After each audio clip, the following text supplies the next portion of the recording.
હવે આપણે થોડો ટાઈમ થયો છે, એક વખત એવી જય બોલો. આપણે આ બધા સંતો આવ્યા છે ને, એ કોઈ ઊંઘતું હોય તો જાગી જાય, બીજું કશું નહીં. સદગુરુ મહારાજની જય. સદગુરુ મહારાજનો જય. સદગુરુ બુધરામ મહારાજની જય. સદગુરુ મહેન્દ્રારામ મહારાજની જય. પધારે હરે ગુરુ સંતનો જય. આજે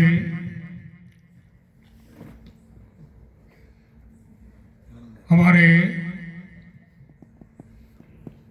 આ ગામ ભૂલી ગયું, ભંડારી. આ ભૂલવાનું તો આપણે આજથી નહીં કરતા, આગળથી જાણ્યું આગળ ભૂલી ગયા છો ને એટલે જ હું આવવાનું થયું છે. એટલે આજે એવી પવિત્ર ભૂમિ એવી મંડાલી ગામે અમારે ધોળારામ મહારાજ એમણે આપણાને બધાને આમંત્રિત કરી અરસપરસ સંતોના દર્શન કરાવ્યા. એ બદલ એમણે ધોળાભાઈ મહારાજ અને રમેશભાઈ એમણે દરેકને અમારા ખૂબ ખૂબ લાખ લાખ વંદન છે. આજનો મહિમા સદગુરુનો મહિમા છે. આજે જેની છત્રછાયા નીચે આજનો આ કાર્યક્રમનું આયોજન થયેલ છે એવા મહેન્દ્ર મહારાજ આપણને થોડા ટાઈમ પહેલાં પણ કહું સારી એવી વાત આપણને બધાને સમજાવી. ખરેખર તો સંતો આપણને સાચી વાત જ કહે છે, અને એ વાત આપણા હમણે ભાઈએ કીધું કે અમે સાંભળવા જ આવ્યા છીએ. સાંભળે તો બધાય છે, કોણ નથી સાંભળતા, પણ સમજતા નહીં એનું શું થાય. એટલે સાંભળવું એની સાથે સાથે સમજવાની જરૂર છે. સાંભળવાનું તો આખી દુનિયા સાંભળે જ છે, અને આખાએ પણ કીધું કે કથા સુણી સુણી ફૂટ્યા કાન, આખા તોય ના આવ્યું બ્રહ્મજ્ઞાન. આપણે બ્રહ્મજ્ઞાનના અપેક્ષાવાળા માણસો છીએ, અને આપણે એવું બ્રહ્મજ્ઞાન મેળવ્યું છે, અને એ મેળવવાની પાછળ આપણે કેવી રીતે જીવન જીવવાનું છે એ આપણે શીખવા જેવું સંતો આપણને એ શીખ આપે છે. ગુરુર બ્રહ્મા ગુરુર વિષ્ણુ ગુરુર્દેવો ગુરુર સાક્ષાત પરબ્રહ્મ તસ્મૈ શ્રી ગુરવે નમઃ. ધ્યાનમૂલં ગુરુમૂર્તિ પૂજામૂલં ગુરુપદ મંત્રમૂલં ગુરુવાક્યમ મોક્ષમૂલં ગુરુકૃપા. આપણે આટલું જ આ વાત આપણે એટલી જ સમજવાની છે કે ધ્યાન તમારે કરવું જ હોય તો ધ્યાન મૂલમ ગુરુમૂર્તિ, ગુરુમૂર્તિનું ધ્યાન તમે કરો. ધ્યાન મૂલમ ગુરુમૂર્તિ પૂજા ગુરુમ પદમ.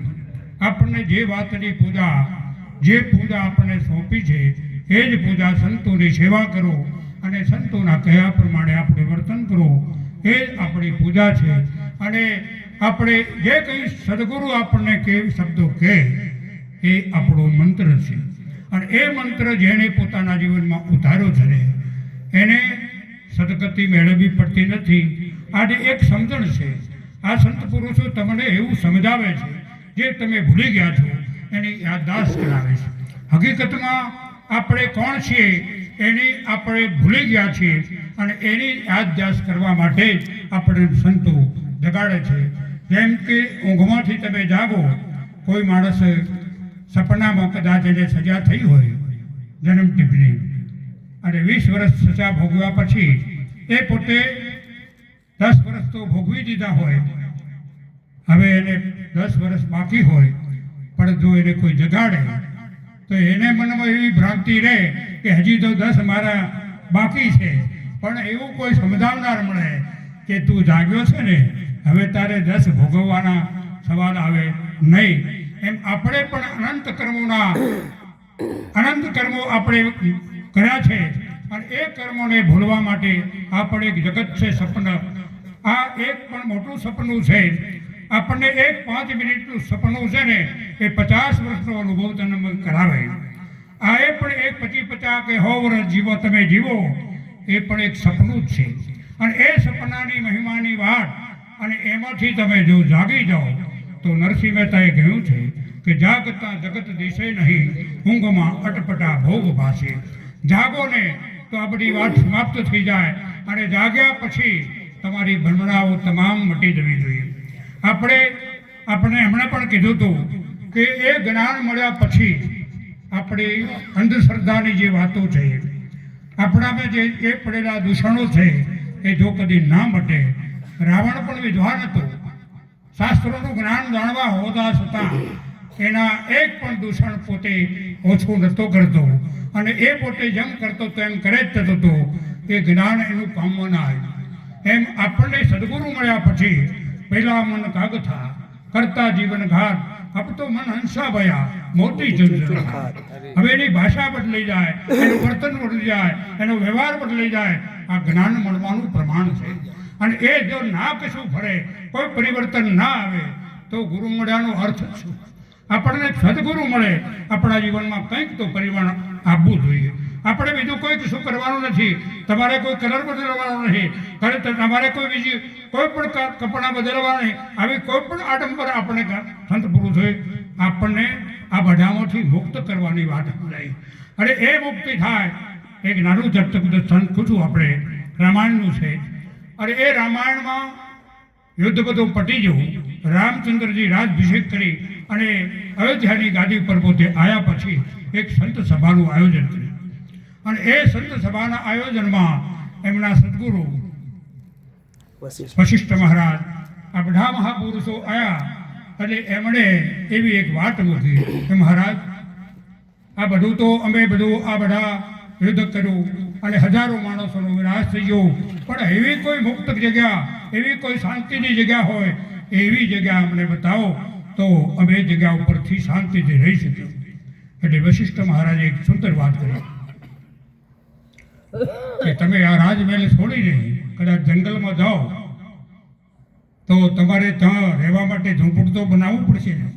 અગર તો કોઈ પહાડની ગુફામાં પણ તમારે વ્યાસ કરવો પડશે ને. હા, એ કરવું પડે. અર્થાત તમે ત્યાં જ્યાં પછી કદાચ તમે આવા સુંદર ભોજન આ સોનાની થાળીમાં જમો છો, એ કદાચ ના કર્યું, પણ શરીરને ટકાવવા માટે તમારે ભોજન તો કંઈક પાંદડા ખાઓ કે કોઈ ફળફળાદી ખાઓ, પણ ખાવું તો પડશે ને. કે હા, એ કરવું પડશે. અચ્છા, તમે આ સુંદર કપડાં છો, રાજપાટના જે કપડાં તમે પહેરો છો, એ કપડાં છોડીને તમે કદાચ જંગલમાં જાઓ તો આ શરીરને ઢાંકવા માટે કંઈક તો કરવું પડશે ને. હા, એ કરવું પડશે. આજે તમે કુટુંબ કબીલો તમારો સમાજ છોડી અને તમે જંગલમાં જાઓ તો તમે ત્યાં જશો તો કોઈ સાધુ સંતો મળશે, એનો પણ તમારો સંબંધ થશે. તો આ બધું તમે કહ્યું, તમે ખાવાનું છોડ્યું, રહેવાનું છોડ્યું, કપડાં પહેરવાનું છોડ્યું, શું છોડ્યું તમે? એટલે આવું કશું કરવાનું નથી. પણ જો તમે આ જગ્યા પર આ જ રાજમહેલમાં રહો, અને આપણા નિરાંત મહારાજે પણ કહ્યું છે કે આજે આપણે તમે કહો કે નિરાંત મહારાજે કીધું, રહેશે સંસારમાં અને ભિન્ન છે સંસારથી, એવું સમુદ્રમાં સાર સમાણો. તમે સંસારમાં રહેવા છતાં અને સંસારમાં નથી, અને તમે આ સંસાર સાથે કોઈ તમારો સંબંધ નથી, એવી સમજણ સદગુરુની જો તમને મગજમાં બેસી જાય તો હકીકતમાં તમે મુક્ત જ છો. આ મુક્ત નથી એવું તમને જે ભ્રાંતિ થઈ છે, આપણે જન્મ મરણની પણ એક ભ્રાંતિ છે. જન્મ મરણ એવું કશું છે જ નહીં, પણ આપણને જન્મવાનું અને મરવાનું આજ નહીં પણ અનાદિકાળથી સાંભળતા આવ્યા, એ ભ્રાંતિ આપણા મગજમાંથી જતી નથી. આપણા સદગુરુ મળે તો તમારી તમામ પ્રકારની ભ્રાંતિઓની નિવૃત્તિ એ જ આત્મજ્ઞાનની પ્રાપ્તિ. આવું નાનું ચકડું સૂત્ર છે કે ભ્રાંતિની નિવૃત્તિ એ જ આત્મજ્ઞાનની પ્રાપ્તિ. આત્મજ્ઞાન જો તમને મળે તો તમારામાં દરેક પ્રકારની ભ્રાંતિઓ મટી જાય. તો આત્મજ્ઞાન આપણને પચ્યું છે, એ વાત સાચી છે. એટલે આટલું કહી હું મારી વાણીને વિરામ આપું. સદગુરુ મહારાજનો